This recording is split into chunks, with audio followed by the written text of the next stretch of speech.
A youth baseball coach is under arrest after a woman says she caught him in the act of sexually assaulting her daughter in her own home. We're digging into this wild case. An Oklahoma youth baseball coach is under arrest after a woman says she caught him in the act of sexually assaulting her daughter in her own home. We're digging into this wild case with renowned predator catcher Chris Hansen.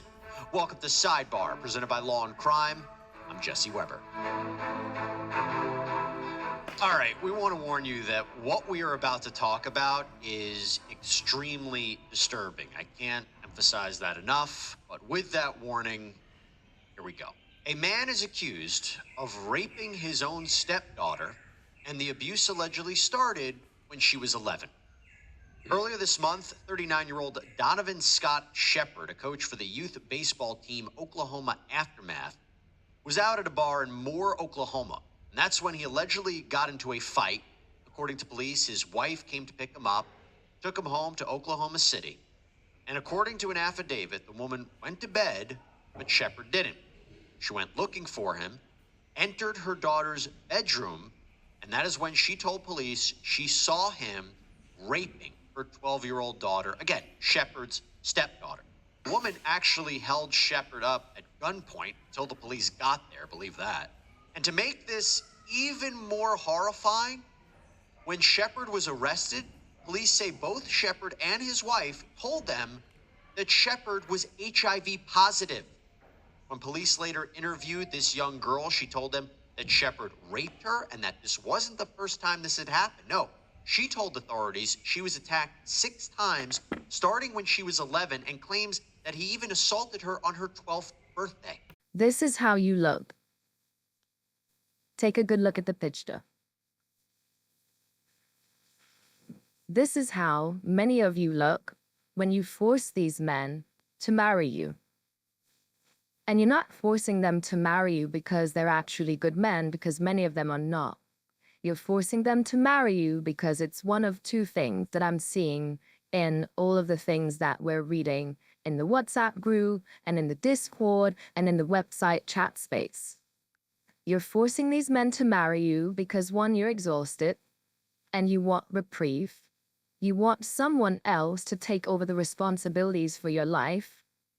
And 2, you want to flex on other women and them being single. But here's the kicker. Here's the issue with all of this. You marrying a man who is not the father of your children is making your children at risk for the predator. And the predator in these situations that we're all saying, because this was shared in the website chat space, these men are not the fathers of these girls. And not to say that fathers and biological fathers cannot harm and assault their children, they can. But what we are seeing is women who have had a second chance at love. Their first chance at love, though the relationship that they had with the actual fathers of their children failed. So they were essentially left single mothers. They don't like this. They are still societally led to believe that you have to be married, and that marriage means that you are a success as a woman. So this is what we're seeing. These women are getting married to men who accept them as single moms. But does he really? A lot of the times, men will marry women with children so she can have access to the child. And we're seeing this over and over and over again. So when we say Bihon, there's more reasons as to why we say Bihon and 4B. The reason why we say Bihon is because, again, you cannot trust children when they're at home with these men. There's so many instances where we read about children or young daughters who were not comfortable with staying home with their stepfathers, and the mothers, you women, insisted that your daughters call these men daddy, call these men fathers, allow these men to babysit them and watch them. And at the end of the day, these girls were abused by the men that you entrusted them with. You entrusting your daughter's safety with random strangers, even though you may claim to have known him for how long or whatever, at the end of the day, you don't know him. And in this instance, this man who this woman moved into her household, was HIV positive. Now, the 12-year-old, we don't know if the 12-year-old is HIV positive, but I'm assuming if he have had sex with her for six times, she couldn't have been exposed to HIV. And now, look at her life. This is what we're talking about when we talk about no marriage. Is marriage to a male worth your life and the life of your children? Is marriage to the male worth everything that you are going through just to say that you're married? Because there is no other perk to it. If you read onto this case, because this came out about 4 months ago, she was the one working. She was the one keeping a roof over their head. She was the one paying all of the bills. She was the one keeping everyone afloat. He is unemployed, a youth coach, not really bringing in any assets to the household. And this is why he had so much time on his hands to do something so deplorable. And this is what we're saying when we talk about marriages and what marriage does and how marriage exposes these children to males and their predatory behavior.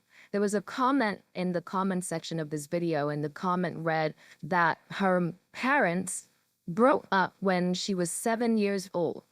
And then she didn't really see her mother date until she went off to college. So she went to her mother and she said, "Oh, why didn't you date for so many years?" And the mother said, "I didn't date because I didn't want anyone to touch my kid. I didn't date because I didn't want anyone to put their hands on my daughter, because if I went to jail for killing someone, then who would be the one to raise you?" Sadly, this is where a lot of women are. But a lot of women, they don't like the fact that they are a single mom, so they have to cover their previous mistakes with marriage to be further accepted in a society that deems them unacceptable because they were abandoned. Isn't that wild to think about? It's so wild to think about the fact that you were abandoned and you're judged because you were abandoned. And then you try to fix that abandonment with doing what society says for you to do again, which is to get married. But even that's problematic because the marriages don't last. What do you think about all of this? Get into the comments section. Visit westphobiemovement.com. Sign the petition, the Not Our Crimes petition. Leave a comment. Upvote the video. Share, like, subscribe. Thank you.